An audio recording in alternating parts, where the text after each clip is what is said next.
Hey students, welcome to my YouTube channel English Hospital 24 and my Facebook page English Education. তো যারা আমার YouTube channel এবং Facebook page থেকে video দেখে দেখে পড়াশোনা করছো সকলকে স্বাগত জানাই এবং তোমরা যে প্রতিনিয়ত এখান থেকে উপকৃত হচ্ছ সেটা জেনে এবং সেটা ভেবে অনেক বেশি আনন্দিত হই। তো সেই জন্যই প্রতিনিয়ত কষ্ট করে যাচ্ছি তোমাদের জন্য। আজকেও তোমাদের সামনে একটি ভিডিও লেসন নিয়ে হাজির হয়েছি, কীভাবে তোমাদেরকে প্যাসেজ ন্যারেশনটি সহজভাবে এবং তোমাদের মনের মতো করে বুঝিয়ে দেওয়া যায় যাতে তোমরা পরীক্ষায় সঠিকভাবে অ্যান্সার করে আসতে পারো। আজকে আমি তোমাদেরকে চোখের সামনে সমাধান করে দেখাবো চট্টগ্রাম বোর্ড 2024। তো এই যে 2024 সালে যে কোশ্চেনটি আসছে চট্টগ্রাম বোর্ডে, সেটা সমাধান করে দেখাবো যে কীভাবে এগুলো খুব সহজেই সমাধান করতে হয়। চলো শুরু করা যাক। প্রথমে দেখতে হবে যে কি কথা বলছে। Up got GPA 5 in the SSC examination said Abir বলছে যে আমি এসএসসি পরীক্ষায় জিপিএ 5 পেয়েছি। তাহলে আবির সেইড কমাউটে বলবে এখানে দ্যাট, কারণ হচ্ছে এটা হচ্ছে অ্যাসার্টিভ সেন্টেন্স। তাহলে আবির সেইড দ্যাট আই হচ্ছে ফার্স্ট পারসন। তাহলে এখানে সাবজেক্ট হচ্ছে চেঞ্জ হবে। সাবজেক্ট হচ্ছে আবির ছেলে, সেজন্য আমরা এখানে হি লিখলাম। হি আইব মানে হচ্ছে আই হ্যাভ হ্যাজ থাকলে সেখানে হ্যাড বসে। আই হ্যাড গটের পাস্ট পার্টিসিপল গট, আবার গটেনও রয়েছে, তুমি গট লিখলেও হবে, গটেন লিখলেও চলবে। তাহলে he had got GPA 5 in the SSC examination. আমরা এখানে এক্সাম লিখলাম। আই সেই কংগ্রাচুলেশন ব্রাদার। তাহলে কথাটা কি বলছে আমি, তাহলে এখানে তাকে ব্রাদার হিসেবে সম্বোধন করেছি, সেজন্য আমাদেরকে অ্যাড্রেসিং লিখতে হবে। Addressing as brother I said. Congratulation যখন থাকবে তখন সেইড আর থাকবে না, কংগ্রাচুলেশনটাই ভার হয়ে যাবে। I congratulated him. Addressing as brother I congratulated him. এখন অনেকে লিখে দেয় যে addressing as brother I said congratulation. এটার চেয়ে তোমার বেটার হচ্ছে I congratulated him. Addressing as brother I congratulated him. ভাই হিসেবে সম্বোধন করে আমি তাকে অভিনন্দন জানিয়েছিলাম। তারপর হচ্ছে what do you intend to do now. তুমি এখন কি করতে চাও, এটাও আমিই বলেছি এবং আমি এখানে প্রশ্ন করেছি। তাহলে আই আস্কড হিম, এই হিম হচ্ছে আবির। তারপর এখানে আমরা দেখতে পাচ্ছি ডব্লিউএইচ ওয়ার্ড রয়েছে, ডব্লিউএইচ ওয়ার্ড যদি থাকে তাহলে সেটাই লিখতে হবে। হোয়াট ইউ হচ্ছে সেকেন্ড পারসন, তাহলে এখানে অবজেক্ট হচ্ছে চেঞ্জ হবে, অবজেক্ট হচ্ছে হিম। হিমের এখানে আবার সাবজেক্টিভ ফর্ম, কারণ ভার্বের আগে সাবজেক্টিভ ফর্ম বসে। হোয়াট হি, শুধু ডু ডাজ যদি থাকে সেটা বাদ গিয়ে মূল ভার্বের পাস্ট ফর্ম বসে। তাহলে ইন্টেন্ড এর পাস্ট ফর্ম হচ্ছে intended. What he intended to do, now থাকলে সেখানে দেন বসে। What he intended to do then, সে তখন কি করতে চায়। I wish to study in a reputed college, Abir replied. কথাটা বলছে আবির, তাহলে আমরা আবিরের নামটা লিখবো। আবির রিপ্লাইড দ্যাট আই হচ্ছে ফার্স্ট পারসন, তাহলে সাবজেক্ট হচ্ছে চেঞ্জ হবে।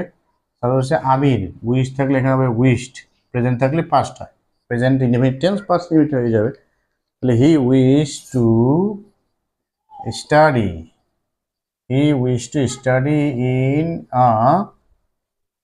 in a reputed college, সে একটি স্বনামধন্য কলেজে পড়তে চায়। একেবারে ছোট, এত সহজ এবং এত ছোট ন্যারেশন এর আগে আমি কখনো দেখিনি। চট্টগ্রাম বোর্ড 2024 এটাই আসছে যে একদম সহজ, খুব সহজেই আমরা সমাধান করতে পেরেছি। তো এভাবে করে প্রত্যেকটি প্যাসেজ ন্যারেশন খুব সহজেই সমাধান করা যায় যদি তুমি বেশি বেশি প্র্যাকটিস করে এক্সপার্ট হতে পারো। If you want to be expert in English grammar or English language, you will have to practice more and more. This is only a language. মাতৃভাষা আমাদের বাংলায় যেমন আমরা খুব দ্রুত সাবলীলভাবে কথা বলতে পারি, ঠিক সেরকম ইংরেজি যদি আমরা খুব সাবলীলভাবে বলতে চাই, লিখতে চাই, পড়তে চাই, তাহলে অবশ্যই আমাদেরকে অল টাইম মাতৃভাষার পাশাপাশি এই ল্যাঙ্গুয়েজটাকেও ইউজ করতে হবে কমিউনিকেশনের ক্ষেত্রে। এটাই হচ্ছে আমাদের দেশের শিক্ষার্থীদের দুর্বলতা, যে আমরা ইংরেজি মুখ থেকে উচ্চারণই করতে চাই না, সেই জন্যই কিন্তু ইংরেজিটা আমাদের জন্য শেখাও হয় না। এরপরে তোমাদেরকে আরেকটা বোর্ড সমাধান করে দেখাচ্ছি। এটা যদি তুমি বুঝতে কোথাও সমস্যা হয় তাহলে অবশ্যই সেটা আমাকে কমেন্ট করে জানাবে যে কোনো জায়গায় তুমি বুঝতে ব্যর্থ হয়েছো, এবং আমি সেখানে কমেন্টে ব্যাখ্যা দেওয়ার চেষ্টা করব। পরের আরেকটি ভিডিও তোমাদেরকে আরেকটা বোর্ড কোশ্চেন সমাধান করে দেখাচ্ছি। এখন আমরা ঢাকা বোর্ড 2024 এটা আমরা সমাধান করব। ঢাকা বোর্ড 2024 সালে যে প্রশ্নটি আসছে একেবারে খুব সহজভাবেই সমাধান করা যাবে, যদিও এটি একেবারে খুব পরিচিত একটি তোমাদের কাছে গল্প। শেখ সাদির সাথে যে ঘটনা ঘটেছিল সেই ঘটনা নিয়েই এই ন্যারেশনটি। তো প্রথম কথাটি বলছে কে, নোবেলম্যান বলছে, দ্য নোবেলম্যান। এখানে আমরা দেখতে পাচ্ছি সে প্রশ্ন করেছে, তাহলে why are you putting up the fruits in your pocket, কেন আপনি আপনার পকেটে খাবার রাখছেন স্যার। তাহলে এখানে রেসপেক্টফুলি হবে, দ্য নোবেলম্যান রেসপেক্টফুলি অথবা উইথ রেসপেক্ট লিখলেও হবে, রেসপেক্টফুলি আস্কড, যেহেতু প্রশ্ন করেছে তাহলে এখানে আস্কড হবে। দ্য নোবেলম্যান রেসপেক্টফুলি আস্কড, কাকে প্রশ্ন করেছে, শেখ সাদি, আস্কড শেখ সাদিকে প্রশ্ন করেছে। এখানে আমরা দেখতে পাচ্ছি ডব্লিউএইচ ওয়ার্ড রয়েছে, ডব্লিউএইচ ওয়ার্ড থাকলে কমা উঠে সেই ডব্লিউএইচ ওয়ার্ডই বসবে। হোয়াই ইউ হচ্ছে সেকেন্ড পারসন, তাহলে এখানে অবজেক্টিভটা চেঞ্জ হবে, তাহলে হোয়াই হি মানে হচ্ছে শেখ সাদি। হোয়াই হি অ্যামিজার থাকলে আমরা জানি ওয়াজ আর বসে, হোয়াই হি ওয়াজ পুটিংই থাকবে, putting up the foods in your হচ্ছে সেকেন্ড পারসন, তার অবজেক্টিভটা চেঞ্জ হবে, অবজেক্ট হচ্ছে সাদি পুরুষের নামের ক্ষেত্রে এখানে বসবে হিজ, কারণ ইউরটা হচ্ছে পসেসিভ প্রোনাউন, তাহলে পুরুষের পসেসিভ প্রোনাউন হচ্ছে his. Foods in his Pockets, কেন সে তার পকেটে খাবার রাখছে। হোয়াই ডোন্ট ইউ ইট, সে আরও প্রশ্ন করেছে নোবেলম্যান, তাহলে এখানে আমরা নোবেলম্যান না লিখে হি লিখলাম, হি অ্যাগেইন আস্কড, সে আবার প্রশ্ন করলেন, আস্ক সাদি, এবার আমরা শুধু সাদি লিখলাম, সাদি এখানেও ডব্লিউএইচ ওয়ার্ড রয়েছে, তো ডব্লিউএইচ ওয়ার্ড থাকলে কমা উঠে শুধু সেই ডব্লিউএইচ ওয়ার্ডটি লিখবো। হোয়াই এখানেও সেকেন্ড পারসন, তাহলে এখানেও অবজেক্ট হচ্ছে চেঞ্জ হবে হি, তাহলে এখানে অবজেক্ট হচ্ছে সাদির নামের প্রথম অক্ষর এস। হোয়াই হি, আমরা জানি ডু নট ডাজ নট থাকলে সেখানে ডিড নট বসে, শুধু ডু ডাজ থাকলে সেটা বাদ যায়, কিন্তু যদি do not does not did not থাকে দ্যাট মিনস ডু ডাজ এর সাথে যখন নট থাকবে তখন সেটা ডিড নট হয়ে যাবে। তাহলে হোয়াই হি ডিড নট ইট, কেন তিনি খাচ্ছেন না, ফুল স্টপ দিতে হবে, এখানে আর কোশ্চেন মার্ক থাকবে না, যে why he did not it. I am doing the right thing, আমি সঠিক কাজটিই করছি, এটা বলছে শেখ সাদি, তাহলে আমরা এখানে লিখলাম শেখ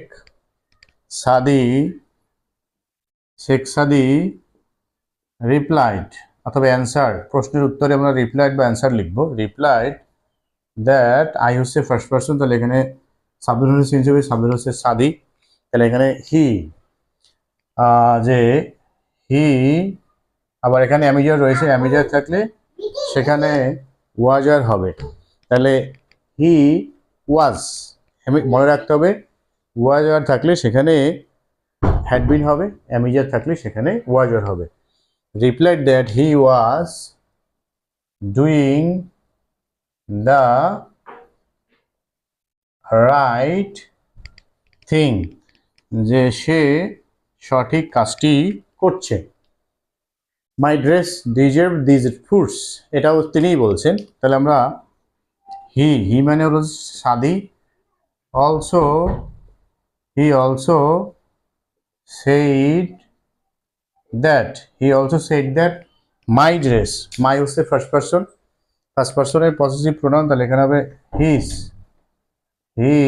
হিজ বলতে হচ্ছে কে, সাদি, হিজ ড্রেস, তারপর হচ্ছে ডিজার্ভ হচ্ছে এখানে মূল ভার, যে আমার পোশাকই হচ্ছে এই খাবারের যোগ্য, তাহলে আমরা ডিজার্ভ প্রেজেন্ট টেন্স রয়েছে সেটাকে পাস্ট টেন্স করে ফেলতে হবে, তাহলে ডিজার্ভড, তাহলে হিজ ড্রেস ডিজার্ভড,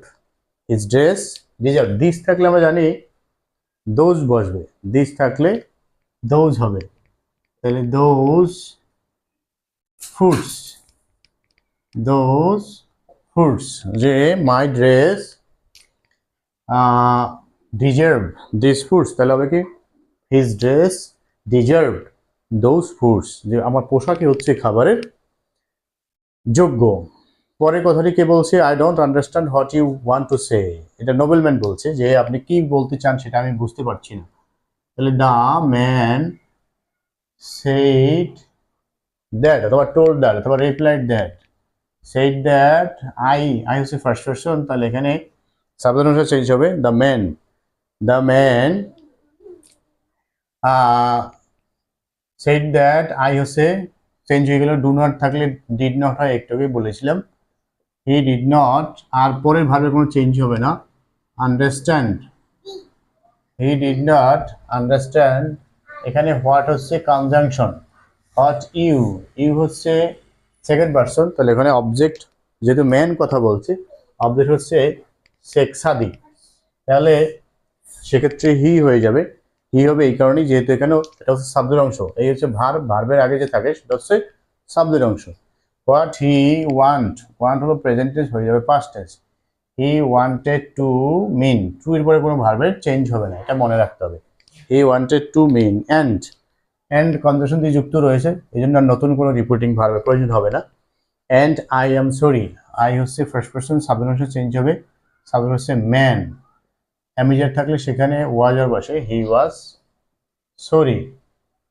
এই শেষ, আর কোনো এখানে তার কোনো বক্তব্য নেই যে I am sorry he was sorry. এটা একটু বড় ছিল প্যাসেজটি, তারপরেও যদি তুমি এটা হচ্ছে প্রাইমারিতে তোমরা সরল অঙ্ক করেছো, সরল অঙ্কের কিছু ধারাবাহিকতা রয়েছে, যখন তুমি ধারাবাহিকভাবে কোনো সমাধান করতে পারবে বা ধারাবাহিকতা তুমি বজায় রাখতে পারবে, তাহলে অবশ্যই তোমার সেই অঙ্ক হোক বা অন্যান্য কোনো সূত্র হোক সেটা সমাধান হতে বাধ্য। তো এই যে প্যাসেজ ন্যারেশনগুলো আমরা সমাধান করেছি, এগুলো কিন্তু মাদ্রাসা শিক্ষা বোর্ডেও আসে, কারিগরি শিক্ষা বোর্ডেও এই ধরনের কোশ্চেন থাকে ইংরেজিতে। মাদ্রাসা এবং জেনারেল শিক্ষা কিন্তু বর্তমানে সেম, সুতরাং মাদ্রাসা শিক্ষার্থীরাও এগুলো প্র্যাকটিস করতে পারবে, এগুলো থেকে শিখতে পারবে। তোমাদের স্পেশাল কোনো ভিডিওর প্রয়োজন হলে, কোনো সমস্যা স্পেশাল থাকলে যে আমাদের মাদ্রাসা বোর্ডের এই সালের কোশ্চেনটি সমাধান করা দরকার, সেগুলো তুমি অবশ্যই আমাকে কমেন্টে দিতে পারো পিকচার সহকারে আমার হোয়াটসঅ্যাপ নাম্বারে বা আমার মেসেঞ্জারে, তাহলে আমি তোমাদেরকেও সেগুলো সমাধান করে দিব।